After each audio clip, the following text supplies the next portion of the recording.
Ela está vivendo às nossas custas. Ouvi da minha nora escondida e tranquei a conta que bancava tudo minha nora.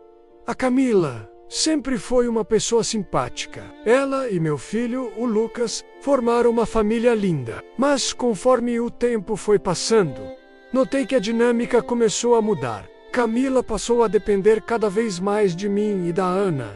Era como se a vida deles estivesse se moldando em torno da nossa generosidade. No início, eu não me importava. Era um prazer ajudar, mas em algum momento, essa ajuda se transformou em uma obrigação. Certa noite, enquanto assistíamos à televisão, ouvi a Camila falando com uma amiga ao telefone. Não era a primeira vez que a pegava em conversas que me deixavam desconfortável, mas naquela ocasião, a frase que eu ouvi me cortou como uma faca. Ela está vivendo às nossas custas. Eu congelei. Senti um nó no estômago. O que ela queria dizer com aquilo? Eu sempre fui generoso. Sempre estive lá para eles. Como alguém que eu ajudava poderia pensar assim? Naquela noite não consegui dormir. As palavras dela ecoavam na minha mente. O que eu tinha feito para merecer tal desprezo? Levantei da cama e fui até a cozinha. A luz da geladeira iluminou meu rosto. E por um momento, eu me vi refletido na porta de vidro. Um homem cansado, mas que ainda acreditava que estava fazendo o que era certo. Mas será que estava mesmo? No dia seguinte, tomei uma decisão. Tranquei a conta que bancava tudo. Eu tinha um bom salário, mas não era infinito. O que eu fazia era ajudar, mas também estava criando uma dependência que não deveria existir. A sensação de controle me trouxe um alívio momentâneo.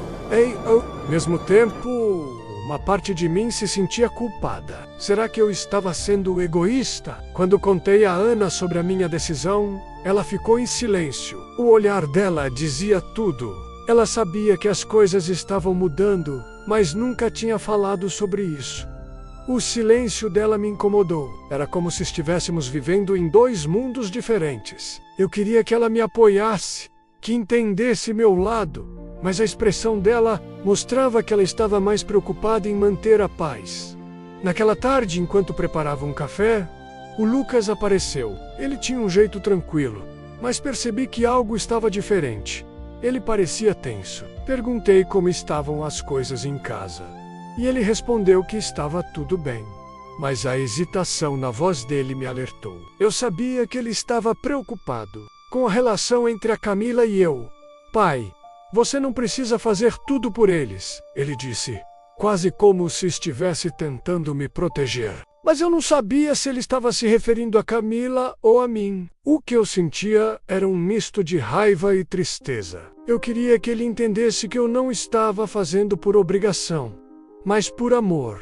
A conversa foi breve, e logo ele saiu. Fiquei ali, olhando pela janela, pensando em como tudo tinha mudado. A vida que eu construí com tanto esforço estava se desmoronando. O que eu poderia fazer para recuperar o que tinha sido perdido? Nos dias que se seguiram, a tensão aumentou. Camila evitava olhar nos meus olhos e Lucas parecia cada vez mais distante.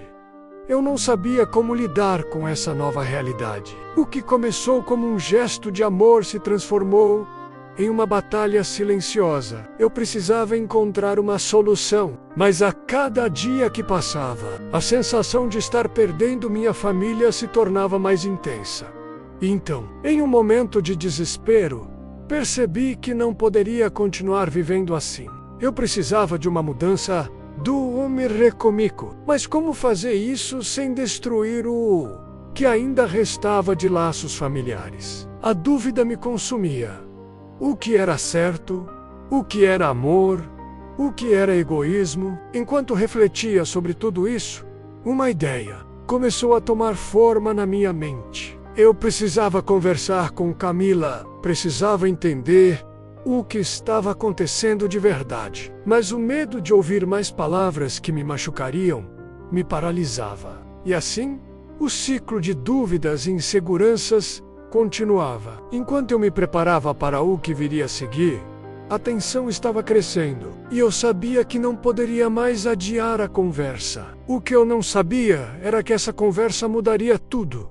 Certa noite, enquanto assistíamos a um filme, a Camila entrou na sala. Ela estava com um olhar baixo, como se estivesse carregando um peso que não conseguia compartilhar. Senti uma vontade imensa de perguntar o que estava acontecendo, mas as palavras não saíam. Eu me sentia impotente. Foi então que ela se virou para mim e disse: "Você sabe que o Lucas está preocupado com você, né?" Aquilo me pegou de surpresa.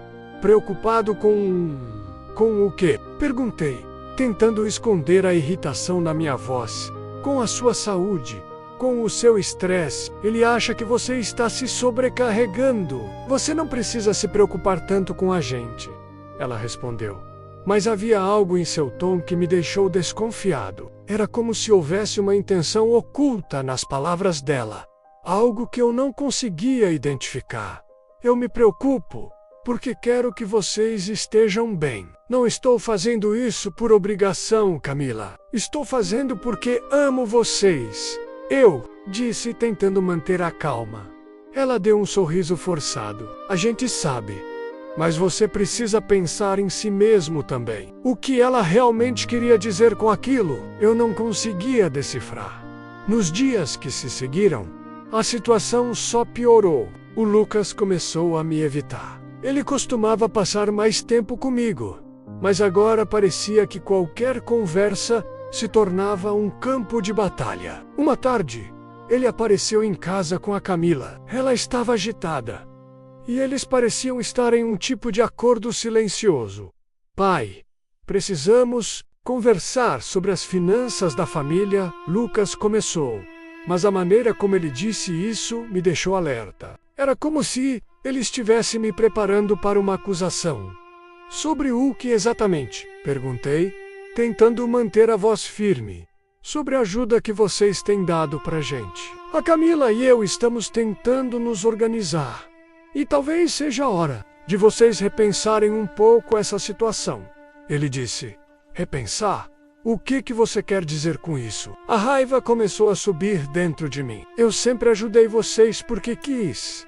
Porque é o que uma família faz. Eu sei, pai. Mas a Camila tá certa. Vocês não podem continuar bancando tudo. É insustentável", Lucas afirmou. E eu percebi que ele estava se posicionando ao lado da Camila. A sensação de traição me atingiu como um soco no estômago. Insustentável? Desde quando isso se tornou um problema? Eu sempre trabalhei duro para garantir que vocês tivessem o que precisam. Não é justo que agora eu tenha que me sentir culpado por isso. Eu não conseguia controlar a voz. A Camila tentou intervir. "Não é uma questão de culpa, mas de equilíbrio. Precisamos ser mais independentes, Lucas e eu. E você precisa entender isso." Aquelas palavras me cortaram como uma faca. O que eles realmente queriam? Eu me sentia como se estivesse sendo empurrado para fora da vida deles. Como se minha contribuição não fosse mais valorizada. A raiva e a tristeza se misturavam dentro de mim e eu não sabia como reagir.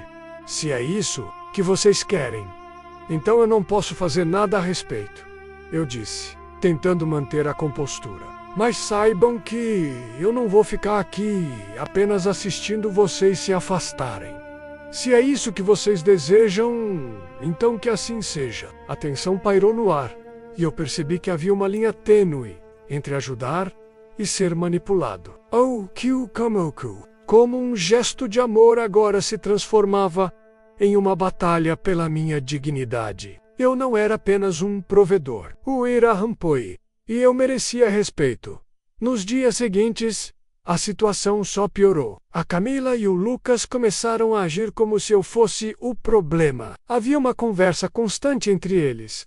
Sussurros que eu não conseguia ouvir, mas que me deixavam inquieto. Eu me sentia como um intruso na minha própria casa. Foi então que, em uma noite, enquanto tentava dormir, uma ideia começou a se formar na minha mente. E se eu estivesse sendo manipulado? E se a dependência que eu acreditava estar criando fosse na verdade uma estratégia deles para me afastar, a dúvida começou a corroer minha confiança. Eu precisava de respostas, precisava entender o que realmente estava acontecendo. E, mais importante, precisava saber se ainda havia espaço para mim na vida deles. Com essa ideia martelando na cabeça, tomei a decisão de confrontar a Camila, não apenas para entender, mas para me. Eu não poderia mais ser o homem que aceitaria passivamente as decisões que estavam sendo tomadas sobre a minha vida. E assim, preparei-me para a conversa que poderia mudar tudo. O que eu não sabia era que as revelações que estavam por vir iriam abalar as fundações da nossa família, de uma forma que eu nunca poderia imaginar. Eu respirei fundo. Sobre o que, Camila? Sobre como você e o Lucas estão me afastando da vida de vocês. Não consegui evitar a raiva. Era como se tudo o que eu havia feito fosse esquecido em um piscar de olhos. Ela hesitou, mas logo se recompôs. Não é isso? O que estamos tentando fazer é cuidar de você, pai. Você precisa entender que essa dependência não é saudável. Dependência? Eu sempre estive aqui por vocês. Sempre trabalhei duro para garantir que vocês tivessem o que precisavam. Eu estava perdendo o controle e agora sou eu que estou errado por querer ajudar? Não é errado querer ajudar, mas você precisa também pensar em você. O Lucas e eu estamos tentando nos organizar. E isso inclui não depender de você. Para tudo, ela respondeu, com uma calma que só aumentava minha frustração. Eu me sentia traído. Como alguém que eu ajudei tanto poderia me tratar assim? E desde quando isso se tornou um problema, eu sempre estive aqui. Agora, de repente, sou um fardo? Não é isso que estamos dizendo. Lucas entrou na conversa e eu percebi que ele estava ao lado da Camila novamente. Mas precisamos ser independentes. E você precisa entender que a sua saúde está em primeiro lugar. Você não pode continuar se sacrificando por nós. Ei, isso que vocês pensam, que estou me sacrificando. Eu faço isso porque amo vocês. Não é uma obrigação, é uma escolha, mas é uma escolha que está te destruindo. Olha para você, pai, você está exausto. Estamos preocupados, Lucas, disse. E a preocupação dele parecia genuína, mas a maneira como ele falava me deixava ainda mais irritado. Preocupados, ou apenas tentando me afastar? Eu não conseguia mais me conter. A sensação de impotência tomava conta de mim. O que vocês realmente querem? Camila olhou para Lucas, e a troca de olhares entre eles me deixou ainda mais angustiado. Queremos que você entenda que é hora de mudarmos. Precisamos ser responsáveis pelas nossas próprias vidas, ela disse. Aquelas palavras cortaram, como uma faca. Então é isso, estou sendo expulso da minha própria vida, da minha própria casa? A indignação tomou conta de mim. Não é uma expulsão, é uma mudança necessária. Precisamos encontrar um novo equilíbrio, Lucas argumentou. Mas eu só conseguia sentir a traição. Eles estavam me empurrando para fora, e eu não sabia como reagir. E se eu não quiser? E se eu não concordar com isso? A raiva, tristeza se misturavam em meu peito. Eu sou o pai de vocês. Eu mereço respeito. Claro que você merece. Mas isso não significa que você pode decidir tudo por nós. Precisamos ser adultos, pai. E isso inclui nos responsabilizarmos. Camila disse, e a calma dela era irritante. A conversa se transformou em um embate. Eu tentava argumentar, mas sentia que estava perdendo terreno. Eles não estavam abertos ao diálogo. Estavam decididos a me afastar. E eu não sabia como impedir isso. Se vocês acham que isso é o melhor, então façam. Eu não vou ficar aqui sendo tratado como um fardo, eu disse, tentando manter a dignidade. Mas a tristeza estava transparecendo na minha voz. Não é isso que queremos, pai. Estamos tentando ajudar você a se cuidar, Lucas insistiu. Mas eu só conseguia ver a traição nos olhos deles. Eu me levantei da mesa sentindo que a conversa não levaria a lugar algum. Se é assim que vocês se sentem, então talvez seja melhor eu sair de casa. Não quero ser um problema para vocês. A expressão de surpresa nos rostos deles me atingiu. Pai, não é isso que queremos, Camila disse. Mas eu já havia tomado minha decisão. Eu não poderia mais ficar ali, sendo tratado como um peso. Se é assim que vocês querem, então eu vou sair. Não posso ficar aqui. Não posso viver em um lugar onde não sou bem-vindo. Aquelas palavras ecoaram na cozinha, e o silêncio que se seguiu foi ensurdecedor. Eu sabia que estava tomando uma decisão drástica, mas a sensação de injustiça era insuportável. Eu não merecia ser tratado assim. Com um coração pesado, fui para o meu quarto e comecei a arrumar algumas coisas. O que eu estava fazendo? Estava prestes a deixar a casa que construí com tanto esforço. A casa que deveria ser o lar da minha família, mas eu não podia mais suportar a sensação de traição e impotência.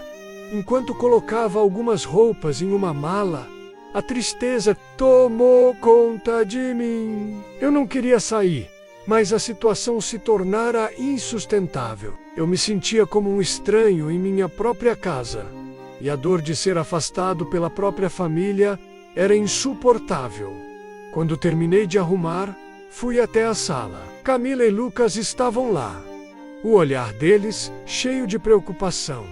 Mas eu não conseguia mais ver isso. Estou indo, eu disse, e a firmeza na minha voz surpreendeu até a mim. Pai, não faça isso. Podemos resolver. Lucas tentou argumentar, mas eu não queria mais ouvir. Já não há mais nada a resolver. Eu não posso ficar aqui. É melhor assim, eu disse. E com isso, peguei minha mala e fui em direção à porta a Sense Caldu. Estar saindo de casa, de deixar para trás tudo o que construí, era devastadora. Mas ao mesmo tempo, havia um alívio. Eu não seria mais um fardo. Eu não seria mais tratado como um peso. Quando fechei a porta atrás de mim, uma parte de mim se despedia de um lar. Mas outra parte estava pronta para buscar um novo começo. Não sabia onde iria, mas sabia que precisava de espaço. Um lugar onde eu pudesse me encontrar novamente, longe da traição e da dor que sentia em casa. A vida tinha mudado, e eu estava prestes a descobrir como seria esse novo capítulo. Passei a primeira noite em um hotel barato, um lugar que tinha mais cheiro de mofo do que conforto. Eu me sentei na cama, olhando para o teto, sem saber como tinha chegado a esse ponto. O que eu havia feito de errado? O que eu poderia ter feito diferente? As perguntas se acumulavam na minha mente, mas não havia respostas. E a essência, vazio, uma dor que parecia me consumir por dentro. Nos dias seguintes, a solidão se tornou minha única companhia. Eu não conseguia parar de pensar na Camila e no Lucas. Será que eles estavam bem? Será que estavam felizes sem mim? A ideia de que eles poderiam estar aliviados me feria. Eu não queria ser um peso, mas também não queria ser esquecido. A necessidade de ser reconhecido, de ser amado, me consumia. Foi em uma dessas noites solitárias que conheci a Dona Rita, uma mulher de Miami-Dade que estava hospedada no mesmo hotel. Ela era uma figura imponente, com uma presença que preenchia o espaço ao seu redor. Conversamos casualmente no saguão, e logo percebi que ela tinha uma história para contar. Dona Rita havia passado por um divórcio difícil e estava tentando recomeçar a vida. A conexão entre nós foi imediata. Ela me ouviu, e eu desabafei sobre a minha situação. Você não está sozinho, meu querido, ela disse, olhando nos meus olhos com uma sinceridade que me fez sentir à vontade. Muitas vezes, as pessoas que amamos nos ferem sem querer, mas isso não quer dizer que você não mereça ser feliz. As palavras dela ressoaram em mim. Eu não tinha pensado na possibilidade de que o que eu estava vivendo não era apenas uma questão de amor, mas também de abuso emocional. A ideia de que, por tanto tempo, eu havia sido usado como um suporte sem que ninguém se preocupasse comigo, Foi um soco no estômago. Eu sempre acreditei que estava fazendo certo. Mas e se isso tudo não passasse de um ciclo de dependência? Dona Rita se tornou uma amiga inesperada. Ela me incentivou a falar sobre meus sentimentos, a confrontar a dor que estava guardada dentro de mim. Conversas que antes eram apenas sobre o que eu havia perdido, agora se transformavam em reflexões sobre o que eu realmente queria para o meu futuro. Você precisa se colocar em primeiro lugar. Ela insistia. A sua felicidade não é egoísmo. Calme o tempo. Percebi que a dor que eu sentia não era apenas pela separação da família, mas pela falta de respeito que eu permiti que me impusessem. Eu sempre fui o pilar, mas quem estava cuidando de mim? A cada conversa com Dona Rita, eu começava a ver que a situação que vivia não era normal. O que eu considerava amor era, na verdade, uma forma de controle. Eu estava sendo manipulado, e isso me deixou ainda mais angustiado. Certa noite, enquanto conversávamos, ela me fez uma pergunta que me fez refletir profundamente. O que você realmente deseja? Além de ser um bom pai? Eu hesitei. Não era simples. Depois de um silêncio constrangedor, finalmente diz: eu quero ser respeitado. Quero ser visto como alguém que tem valor, não apenas como um provedor. Dona Rita sorriu, e aquele sorriso trouxe um lampejo de esperança. Então, comece a se valorizar. Não deixe que os outros definam quem você é. Você é mais do que um suporte financeiro. Você é um ser humano com sonhos e desejos. Essas palavras ecoaram em mim. Eu precisava me reencontrar, descobrir quem eu era fora do papel de pai e marido. A ideia de um recomeço começou a tomar forma, mas não seria fácil. Eu tinha que enfrentar a verdade sobre a minha família e sobre mim mesmo. A conversa que eu tinha adiado por tanto tempo agora parecia inevitável.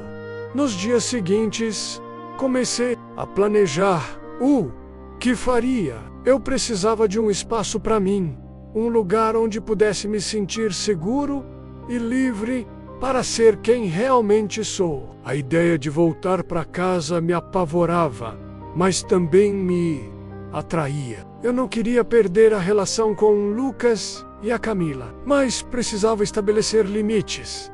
Dona Rita se tornou uma espécie de mentora para mim. Ela me incentivou a buscar terapia, a falar com um profissional que pudesse me ajudar a entender melhor a situação e a me preparar para o que viria a seguir. A ideia de procurar ajuda me deixava nervoso, mas eu sabia que não poderia enfrentar isso sozinho. Em uma tarde, enquanto caminhava pela cidade, percebi que estava mais consciente do que sentia. O peso da culpa e da tristeza ainda estava lá, mas agora havia um espaço para a esperança. Eu queria ser feliz novamente, e isso exigiria coragem. A vida não seria mais a mesma, mas talvez pudesse ser melhor. A conversa que eu temia com a Camila e o Lucas se aproximava. Eu sabia que precisaria ser honesto sobre o que estava sentindo, sobre como as coisas mudaram para mim. Mas mais importante, eu precisava mostrar a eles que eu não era mais um pilar que sustentava tudo sozinho. Eu era um ser humano, digno de amor e respeito. Essa nova perspectiva me deu força. Eu estava pronto para enfrentar a verdade, para buscar um novo equilíbrio. A jornada estava apenas começando, e eu estava determinado a não deixar que o medo me paralisasse novamente. O que eu não sabia era que essa conversa mudaria tudo, e que o caminho à frente seria repleto de desafios. Mas, pela primeira vez em muito tempo, eu sentia que tinha o controle da minha vida. Liguei para um advogado que Dona Rita havia me recomendado. O nome dele era Dr. Carlos, um homem com uma voz firme e tranquila. Ele me ouviu com atenção enquanto eu contava minha história.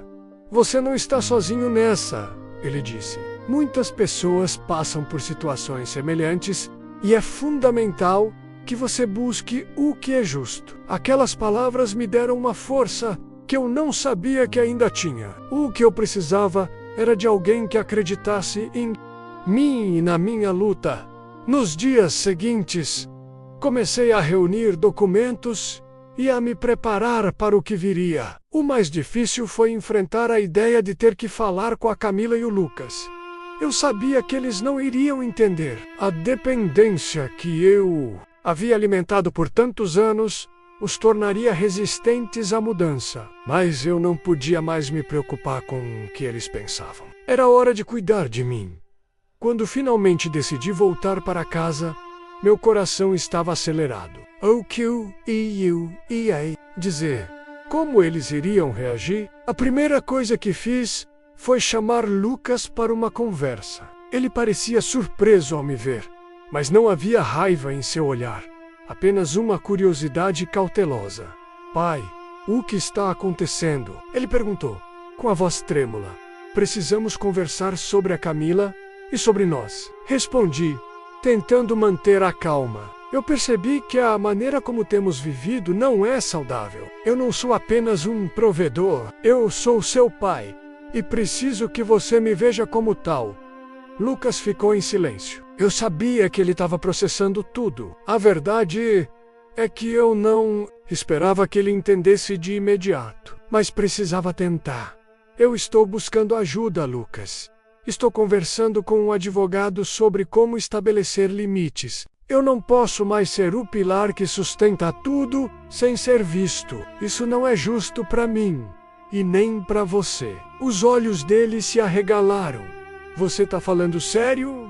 Você vai processar a mamãe. Não é sobre processar, filho. E sobre encontrar um equilíbrio. Eu não quero ser um peso, mas também não quero ser invisível. Você precisa entender que isso não é só sobre nós, mas sobre a relação que temos como família. Lucas suspirou e por um momento eu vi um lampejo de compreensão em seu olhar. Eu não sabia que você se sentia assim. Mamãe sempre disse que você estava feliz em ajudar. E eu estava. Até que isso se tornou uma obrigação. E eu quero viver assim. Eu quero ser respeitado e amado. E isso começa agora. Ele assentiu lentamente. Mas ainda havia um medo em seu olhar. E a mamãe? O que ela vai achar disso? Não sei, mas preciso ser honesto. E você também precisa ser. Depois de nossa conversa, fui até a Camila. Ela estava na cozinha. E ao me ver, a expressão dela mudou. O que você quer, pai? Precisamos conversar sobre nós, sobre a nossa família. Eu não posso mais viver assim. Eu estou buscando ajuda.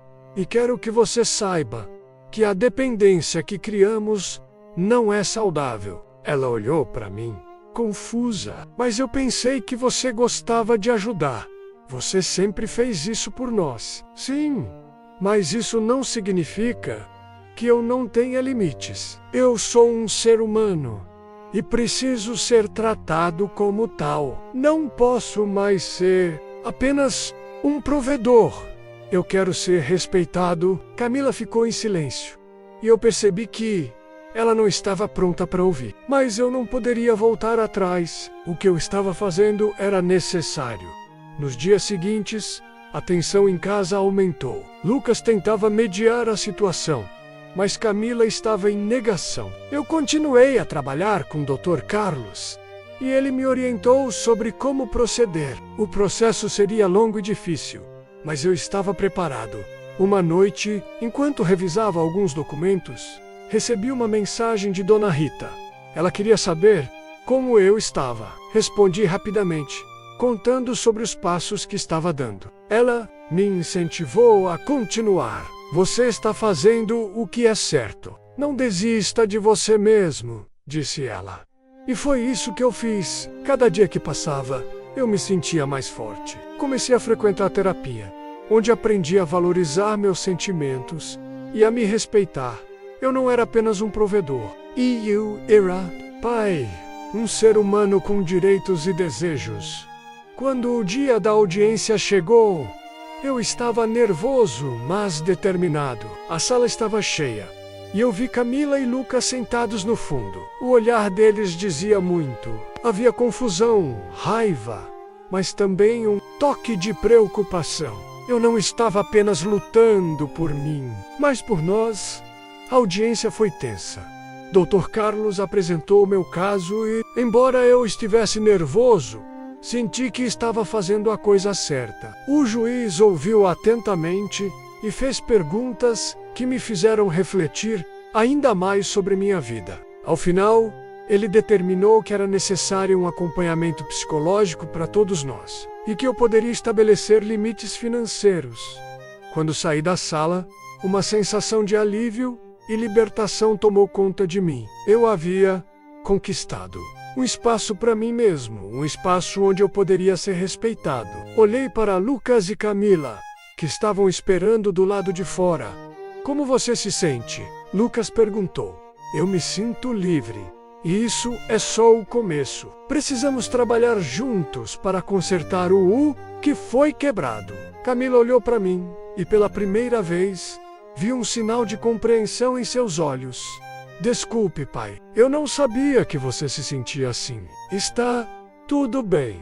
O importante é que agora podemos começar a conversar. Eu quero que a gente se entenda. Aquele dia foi um marco na minha vida. Eu não era mais apenas um provedor. Eu era um homem que havia lutado por sua dignidade e que estava disposto a reconstruir sua família. O que eu aprendi é que buscar justiça não é apenas sobre ganhar ou perder, mas sobre encontrar o respeito que todos merecemos. Se você está passando por algo semelhante, saiba que não está sozinho. Busque ajuda, converse e não tenha medo de estabelecer limites. A sua felicidade e dignidade são importantes. Você merece ser visto e respeitado. A vida pode ser difícil, mas nunca perca a esperança. A mudança começa quando você decide que é hora de cuidar de si mesmo.